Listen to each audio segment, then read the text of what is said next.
We're going to start the final session here. It's my pleasure to introduce Dr. Tom Hobbs, and Tom has worked on population and community ecology of large mammals for the last 3 decades. And virtually all his work uses models of ecological process to gain insight from data. His particular expertise has been in building demographic models on populations, models that are now used widely to support management and policy in North America and in Europe, including Eurasian lynx in Sweden and Norway.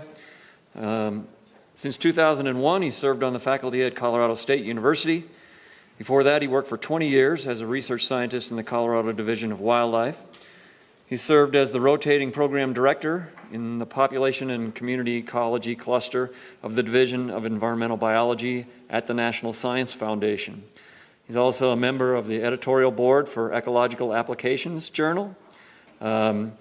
And Princeton University Press recently published his book, co-authored by Mevin Houghton, is it, or Houghton? Bayesian Modeling, a statistical primer for ecologists. So we all need to go out and pick that up. And his degrees... in case you have trouble going to sleep. Yeah. Not tonight, though.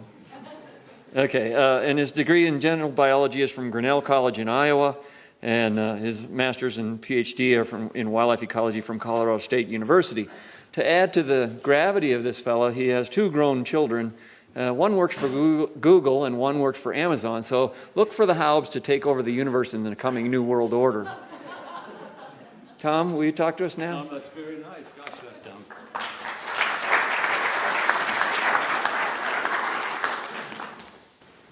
So I wanted to start by thanking those who've worked so hard to put this meeting together. I've learned a lot. I think it's an extremely valuable meeting. And I'd also like to thank the presenters who came before me. You've set a very high standard, and I hope I can do as well. I am the first to talk about Jackson, so I have a bit of an advantage. I'm going to be talking about your home. And so I'm sure there'll be some real interest in the things that I have to say. What I'm talking about is a collaboration among several people. This is a great collaboration, I think, between the National Elk Refuge, Wyoming Fish and Game, the National Park Service, and my home institution, Colorado State. And so I'll make a deal with you. The things that I say that you don't like, there might be a few of those. The things I say you don't like, you can blame on me. And the things I say that you do like, you can attribute to my collaborators. So I got involved with research on chronic wasting disease 16 years ago. In 2000, my valued colleagues and friends, the late Beth Williams and Mike Miller, and I submitted a proposal to the first Ecology of Infectious Disease competition at the National Science Foundation. And we were successful. The proposal, we got a really nice award from them, and that's what kicked off a lot of the early CWD research on mule deer, including the experiment that Joel talked about was funded by that project. The reason I bring that up is that in 2000, we didn't even put chronic wasting disease in the title of the proposal because we knew nobody who was reviewing it would know what it was. So then CWD was limited to those dark shaded areas in northeastern Wyoming, northeastern Colorado and southeastern Wyoming. And since then, I guess everybody knows what chronic wasting disease is, and it's expanded to its distribution to 17 states and provinces in free-ranging populations. It's been discovered in Asia, and recently, in a really quite serious development because of its impacts on the livelihoods of the Sami people, in reindeer herds in Norway. So it's gone from a sort of a local, almost curiosity disease to something that has worldwide implications for wildlife health and for human economies. Here's one thing I suspect there won't be any argument about, is that sooner or later, I think it's reasonable to say that CWD is going to show up in Teton County. It's going to be found in the Jackson herd. Now, that may be next year, it may be 10 years from now, but I think it's reasonably inevitable. And so I think a lot of credit should go to the leadership at the National Elk Refuge for we're getting this conversation about chronic wasting disease going. So the reason that I'm here is that the Fish and Wildlife Service funded a project at Colorado State with my collaborators who I showed you to develop a population model of the Jackson herd that would help us use past data, census data and so on, and data that we would collect in the future, oncoming data, to make sense out of the impacts of chronic wasting disease on the herd. So let's be ready for this. Let's make some forecasts about what we think it could do to this population, and then let's be ready to have a tool to let us gain insight into how CWD is shaping the dynamics of this herd. So here's the schematic of my remarks. I'm going to start out not with the work that I did, but with a review of recent work on impacts of CWD on deer populations, mule deer, white-tailed deer, and elk, because I thought this would be really, really interesting to you. I'm going to focus on effects of CWD on population growth in that review, and I'm also going to talk about a little sort of basic epidemiology, talk about CWD transmission, and with a real eye to looking for what's the relationship between transmission and how the disease can be managed, because there's a very important link there.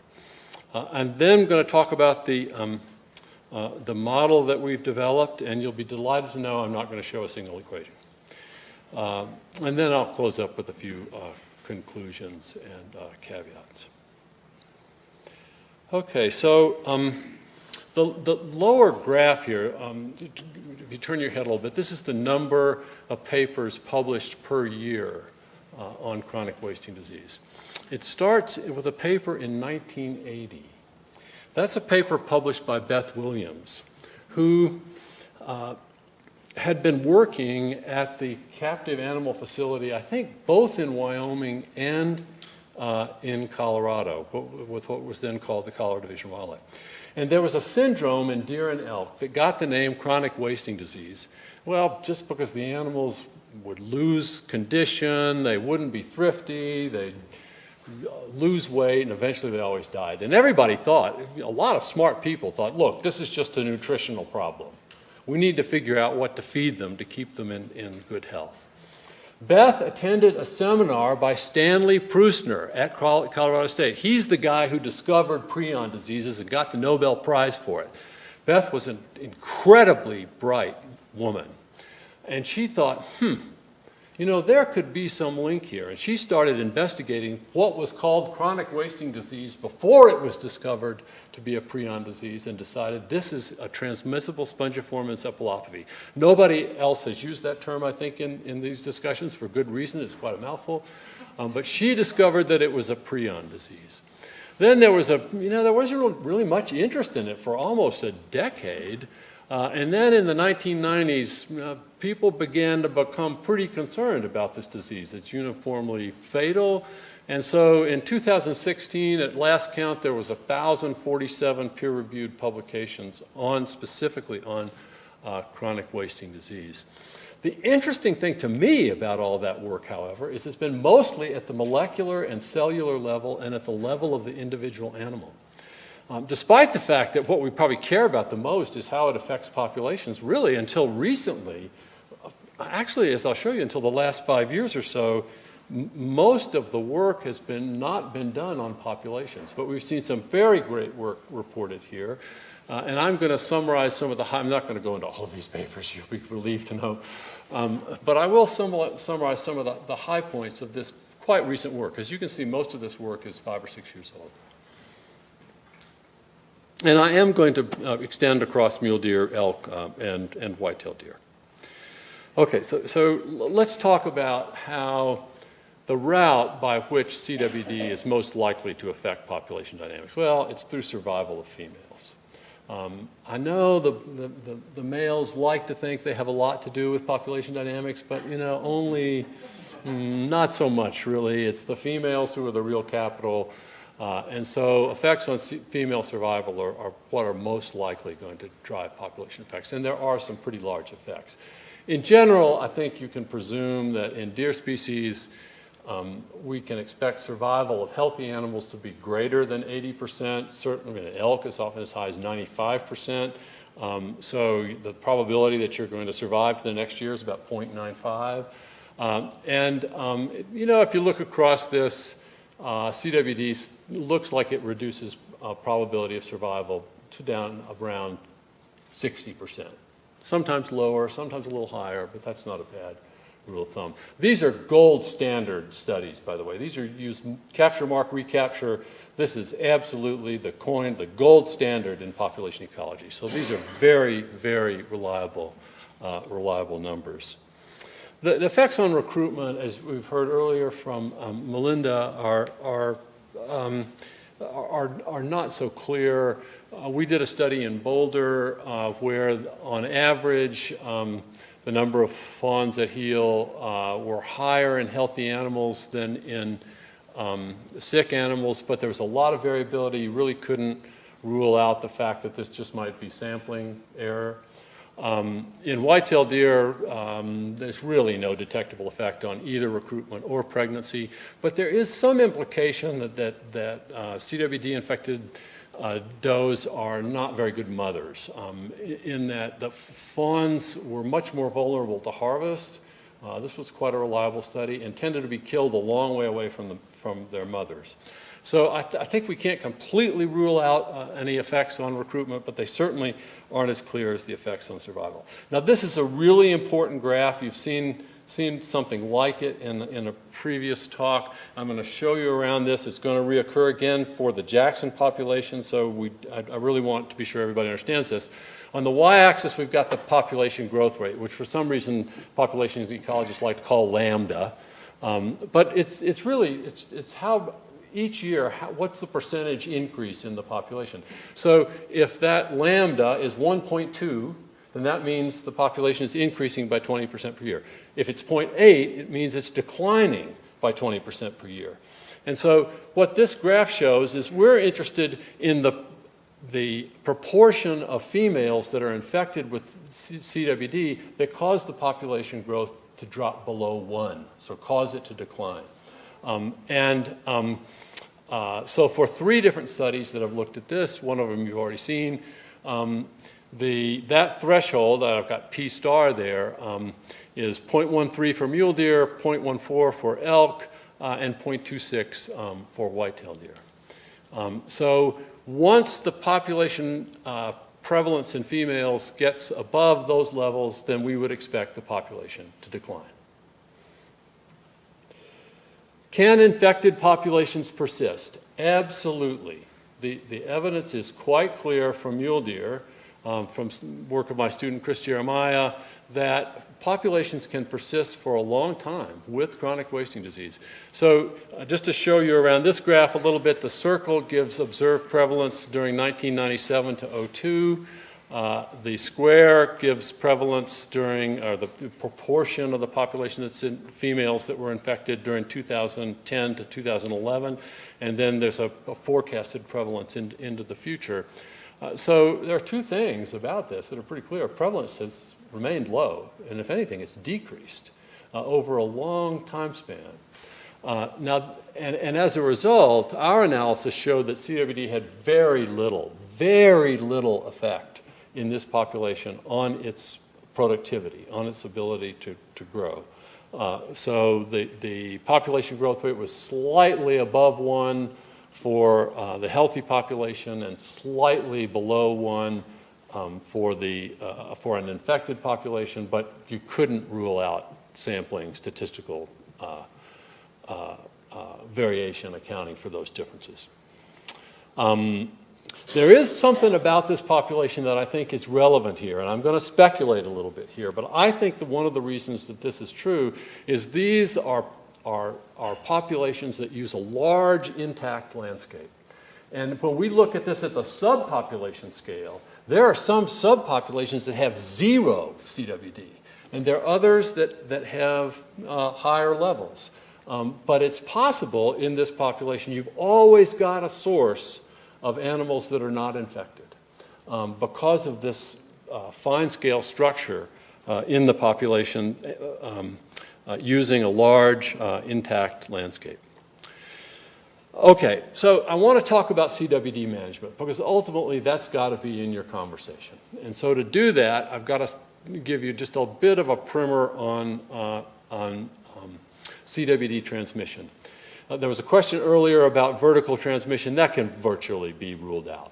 There really is no direct, there's no evidence for direct mother to offspring transmission. So what does that leave us with? Well, that leaves us with animal to animal, what the epidemiologists call horizontal transmission, or transmission from the environment that we've heard about quite a lot. And there are two kinds of animal to animal transmission, density dependent and frequency dependent. And I don't want to get too technical here, but these are important because they determine what's going to be effective when you get up in the morning and try to manage this disease. So let's just quickly go through these. So density dependent transmission, so the hallmark of density dependent transmission is it occurs when the density that is experienced by individuals, say within a herd, I'm not talking about in northwest Wyoming, I'm talking about within a herd, the density experienced by individuals increases with increasing population size. So let's have an example of density dependence in this room. If all of a sudden we had another 30 people come to this meeting and fill in the chairs in this room, then we'd have an increase in density, the number of people in the room, and we'd also have an increase in size. However, if those 30 people got put into a different room with a TV, so the density in here doesn't increase, then this would not be density dependent, would not enable density dependent transmission. So frequency dependent transmission occurs when the density experienced by individuals remains the same with increasing population size. So let's use a different metaphor. You have a herd of elk, and the herd grows in size. What happens? Well, it probably expands its area or it breaks off into separate groups, but you don't have animals getting closer and closer together because the population is increasing. Frequency dependence is characterized when that occurs. So why does this matter? When transmission is density dependent, the transmission rate depends on density. When it's frequency dependent, it depends on prevalence. And so this has really important implications for management, which I'll mention as soon as I talk about environmental transmission.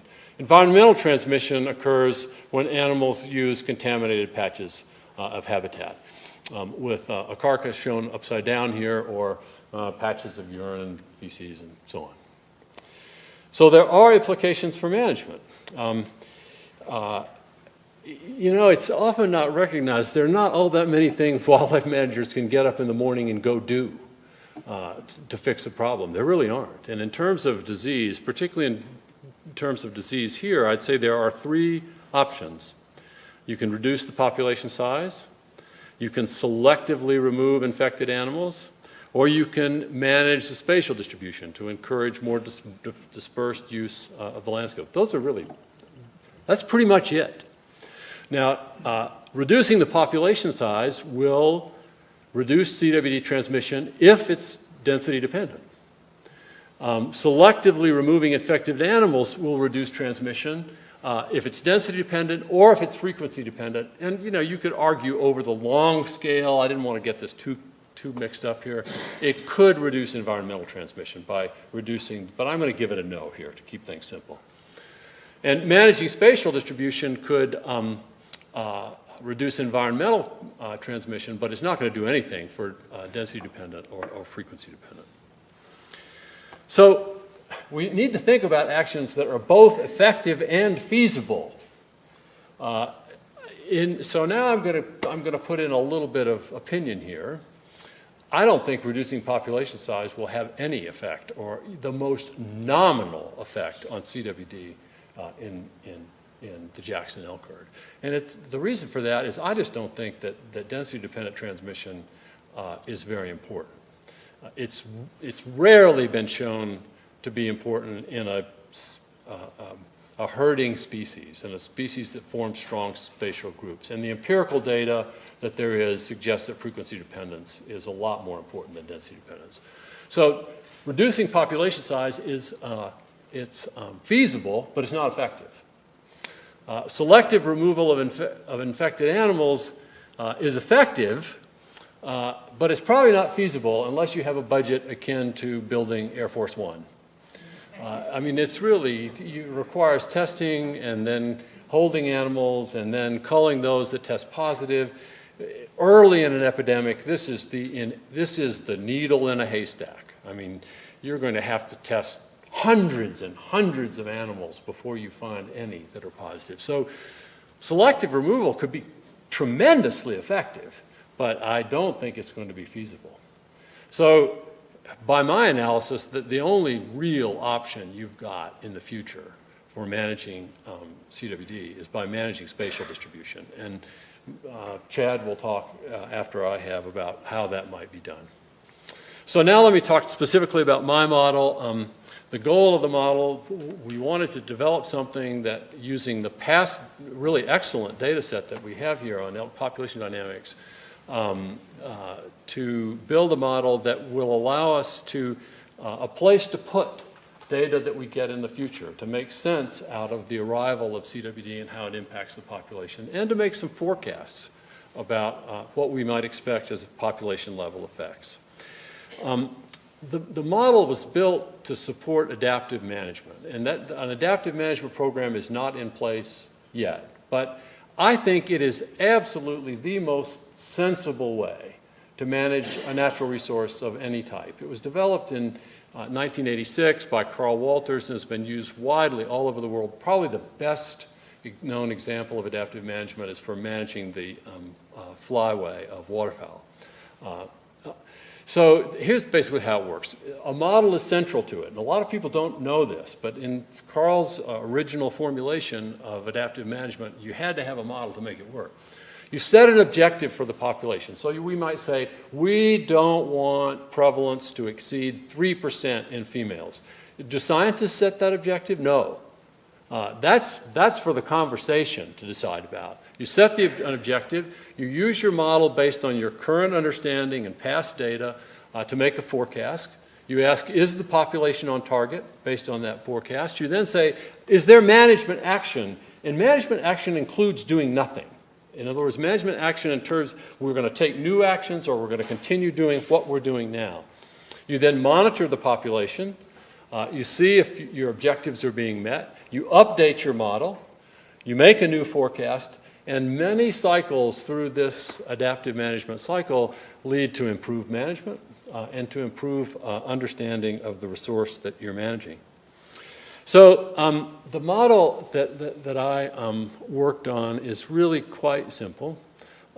It's almost exactly the same as models that are implemented usually in spreadsheets. Mine wasn't done in spreadsheet, but implemented in spreadsheets to make harvest decisions on deer and elk really throughout Western North America. It's a commonly used style of model. And honestly, it's not that different than your checkbook, for those of you who still balance your checkbook.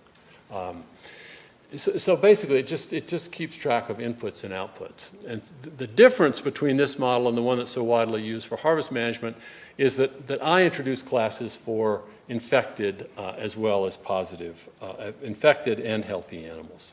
And so it just keeps tracks of the additions of offspring each year in the population, the survival of offspring in adults, and then the transition from CWD negative to CWD positive animals. That's all there is to it.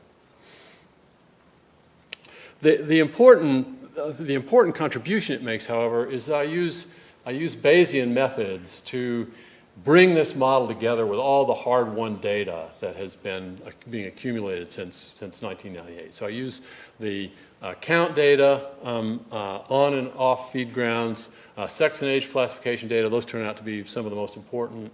Harvest data and CWD testing to fit the model. And I'll show you what I mean by fit in just a minute. And then I use prior published information from the Rocky 1 that Jenny talked about on CWD transmission, because this is the best we have. So here's how the model works. I mean, here's how the fitting works. The x-axis is time, and I'm fitting the model to the total number of animals in the population. The dots are data. And the thing I want to emphasize is that the model is very careful about uncertainty. And so at every time point in the past, we've got an estimate of the true population size with uncertainty that's represented by those bell curves. So the solid bell curves are what we know about the population in the past. And if we do this right, and I won't bore you with what right means, then we're allowed to make forecasts into the future that are also accompanied by uncertainty, that are showed by the dashed bell curves, the blue ones. So here's what I worked very hard on. This is a fit of the model to the data during 1998-2015. The dots are the population census numbers, and the bars on the dots reflect the uncertainty in those estimates. The solid line is the median estimate of the true population size, and we can be 95% sure that the true population falls somewhere within that shaded area. And the bars at the bottom represent the harvest levels. So this is I've built a lot of these models. This is quite a good fit. This one, there's no evidence of lack of fit in this model at all. The other thing I want to point out is this population has been gradually declining for the last decade, I think intentionally so. I mean, the harvest is being set to prevent this population from increasing, and so there has been a fairly steady decline. All right, now this is the real punchline of this talk. Let me remind you what this graph shows. On the y-axis, we've got the population growth rate. So positive values above 1 indicate an increasing population. Values below 1 indicate a population that's declining. And then on the x-axis is the proportion of yearling and adult females that are infected. By the way, there's not a lot of hocus pocus here. You could do this calculation. As long as you know the offset in survival between the infected and uninfected animals, you could do this calculation on the back of a cocktail napkin. So there's really not any fancy math here. Well, maybe a little fancy math. In panel A, there's no harvest. So in panel A is all natural mortality. And in the absence of harvest, we expect on average, we would say the Jackson population will decline on average reaches about 8%. But at 8% of the females are on average. However, I'm going to quickly say, look at those dashed lines. Those are what are called credible intervals on the estimate. So the place where the median crosses the red line is 8%. If we extrapolate down to the x-axis. Okay, everybody with me still? But there's error in that. There's uncertainty, and that's shown by the 95% intervals in the black dashed lines. And so if we extrapolate from the lower one and the upper one, that's somewhere between 1% and 20%. So we can be really sure that anywhere between 1 and 20% prevalence is going to lead to a decline in an unharvested population. The panel B on the right side shows the situation where we add harvest averaged over the last 5 years. So I said that's a representation of what the harvest would be.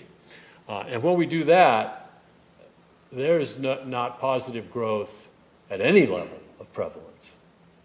In other words, once CWD arrives, the level of female harvest that's been characterized for the last 5 years could not be sustained. So these are the forecasts, and I'm going to talk about caveats on these. Forecasts are predictions of the future accompanied by uncertainty. That's what a forecast is. I won't brag and say, I won't say that these are just like forecasting the weather, because that may not actually impress you. But it's generally the same idea. So in 2015, that's the the count data for 2015. And we're going to presume in 2016 that 5 infected animals are introduced into the population. And the black line is what we would expect if there were no CWD. So there are some really, really important caveats here. All insights from models are conditioned on the models themselves. So we have to go out and say, I'm conditioning on the way this model was constructed. It has been brought together with data in a very rigorous way, but there's some really important caveats. We have no choice because we have no other way to represent how infection works. What we have to assume here is that infection probability is constant. And we use the figure from Manello et al. That Jenny talked about at 8% per year. Good, I'm right on. At about 8% per year. So if you're a female, you've got about 8 chances out of 100 of becoming infected during the coming year. That's, most epidemiologists would laugh at that assumption because the hallmark of disease outbreaks is that transmission rate increases, it changes, and it initially increases rapidly.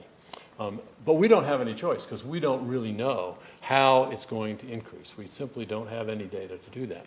In my opinion, in the near term, this might actually overestimate by taking a value from Rocky Mountain Park, where CWD has been established for quite some time, this may actually overestimate the probability of an early infection in Jackson. So I'm reasonably confident that these numbers are not way, way off, that CWD would be reasonably slow to develop in this population. But the densities on the NER are unusually high. We've really got no precedence for this, except one case that I'll talk about in a minute. So, in some ways, all bets are off. All of the data from Rocky, for example, were not based on a population with density this high. Animals do return to the same place year after year after year, much more so than in any population that's been studied. And the model doesn't include, all kinds of effects like one animal takes a bite of hay and salivates on it, and another animal then takes the bite out of the same hay. I mean, it's not down in those weeds. So here are some conclusions, and I'll be careful to talk about what my surmise is, what my reading of the scientific literature and results from this model are, and what I think is absolutely supported by the model. So first of all, no argument that I think this model is going to provide a really useful framework to you, a framework for using past and future data to understand how CWD is affecting the population once it arrives. In my view, based on this analysis and based on my scholarship in the literature, my view is that CWD will not have dramatic, large effects in the near term. And when I say the near term, say 3 to 5 years. I don't do 100-year simulations. But I'd say in the near term, those effects on the population are not likely to be terribly large. Long-term effects, I think, are extremely uncertain. They could be really dramatic. And I don't think the science is there to tell us what they're going to be. I would say, and again, this is my surmise, this is my read of what results this model showed and my read of the scientific literature and epidemiological principles. Really, if your objective is to minimize the risk of harm from CWD to this population, if that is your objective, then I think the only choice that you've got is to manage the spatial distribution of these elk up to and including eliminating supplemental feeding. So I think the discussion in the future is really going to focus on this. And I'm not going to tell you the answer to this, but the discussion needs to focus on what are the benefits of supplemental feeding relative to the risks that are imposed by rapid spread of CWD in this population. That's, I think, the fundamental discussion that needs to go forward. Where am I for time? Well, I put this in because if I had time, because there is a single study that applies to very high density populations. It's work that Mike Miller and Simon Tavener and I did, modeling 2 epidemics in pens in the Colorado Division of Wildlife at the time of captive animal facility. And so we fed a series of models to the epidemic data. And they involved all kinds of different mechanisms of transmission. And then we used this statistical technique called model averaging that averaged across that used the weight of evidence in the data to weight the different models. And we were able to calculate a statistic, an epidemiological statistic called the basic reproductive ratio, R0. R0 is the number of new infections created by a single infectious individual in a wholly susceptible population. It's an extremely important epidemiological quantity. And I'll tell you this, it's a measure of the relative infectiousness of the disease. So R0 for CWD was about 1.5. That's not very high. Measles is 18. And so this doesn't mean, don't take this as evidence that you couldn't have an epidemic. But do take it as evidence that it's not going to be a flashy, really rapidly transmitted epidemic. So with that, I'll close it. That's what these data suggest.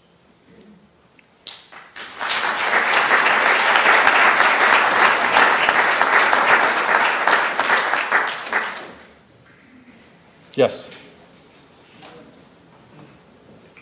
Well, thank you very much. This was really excellent what you said.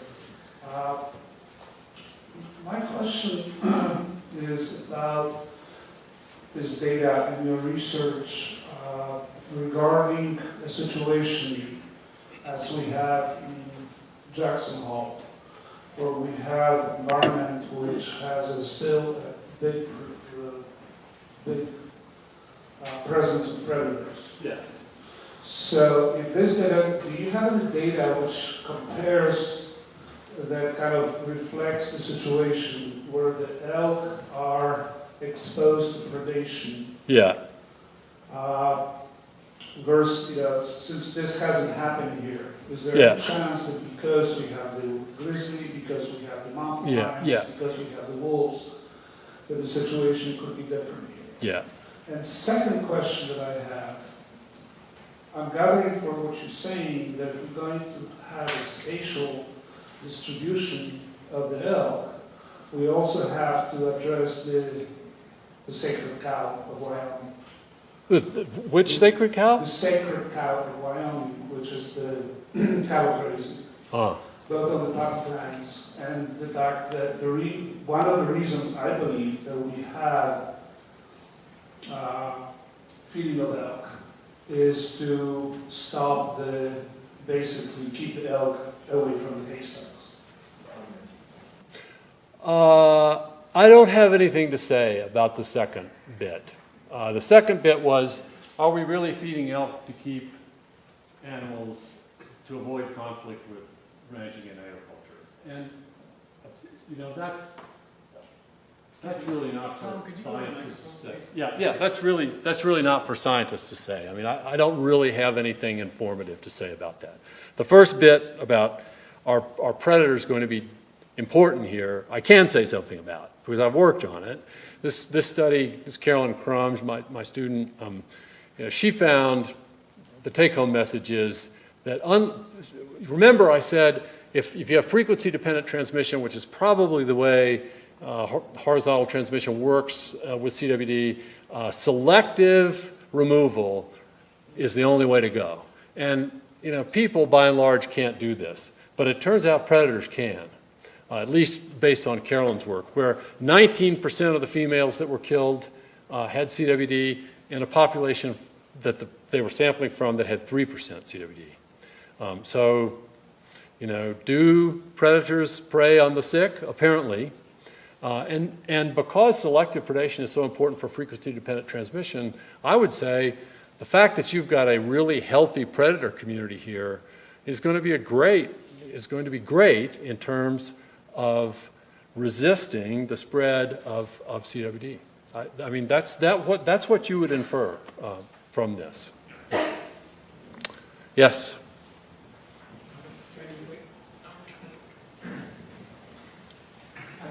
I thought your model was very interesting, but I have two questions. One, your modeling implies a certain level of acceptance or tolerance of the inevitability of CWD getting here, Right. where it currently doesn't exist, but with no active management to either prevent or eliminate the disease. Yeah.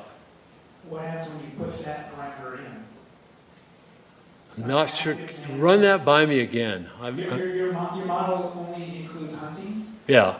What happens if you put an active CWD management / elimination plan in place? I could do that. I could definitely do that. I haven't done that, but we could do that. The problem is that there's not. You can model horizontal transmission quite nicely that way, but you can't really model environmental transmission, and so it would be guesswork to do that. Other questions? Yes?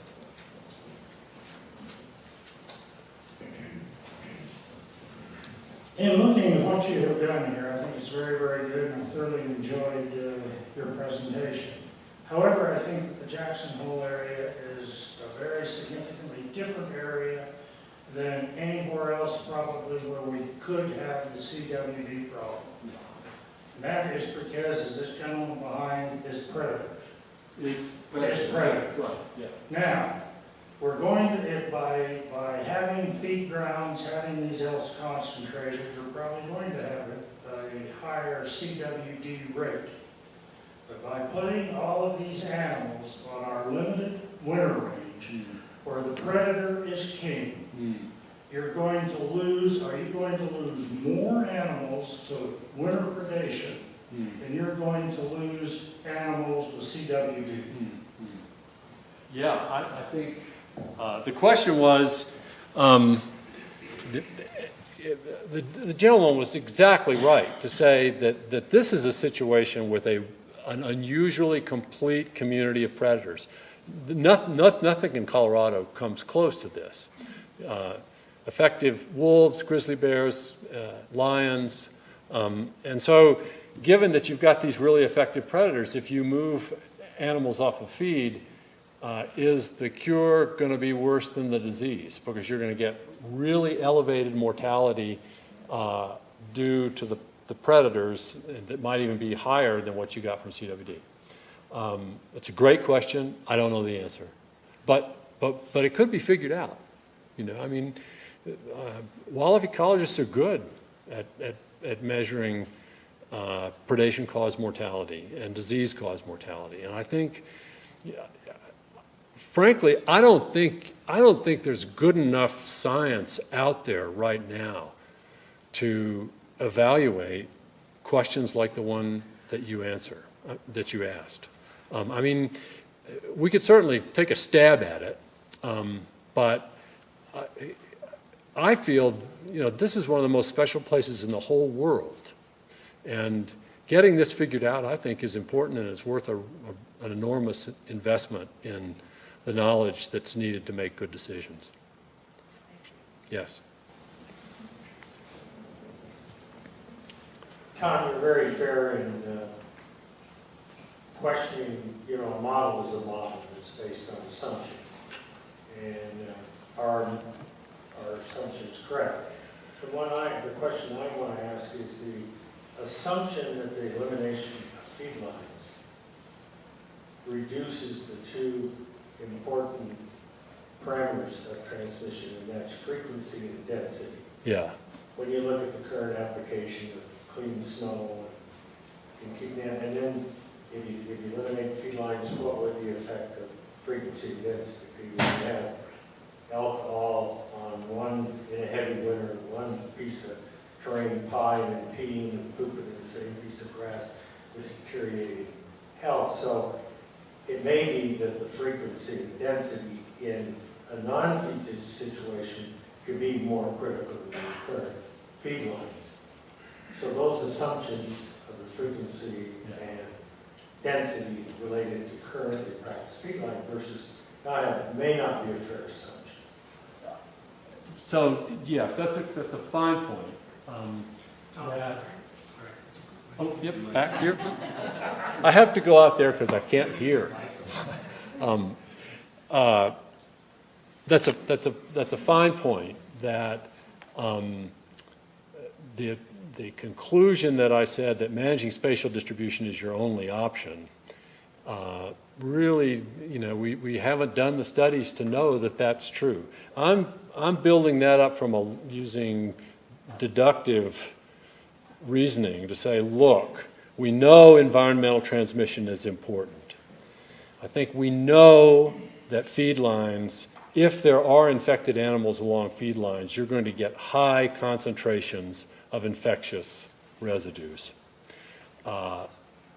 Therefore, the most likely way to minimize the risk of CWD is to spread those animals out such that they're using different spots of the landscape and aren't returning to the same one year after year after year that's contaminated.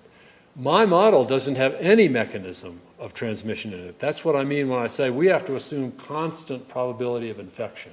The model itself says doesn't have density dependence, doesn't have frequency dependence, doesn't have environmental. It says the probability of transmission in females is 8%, period.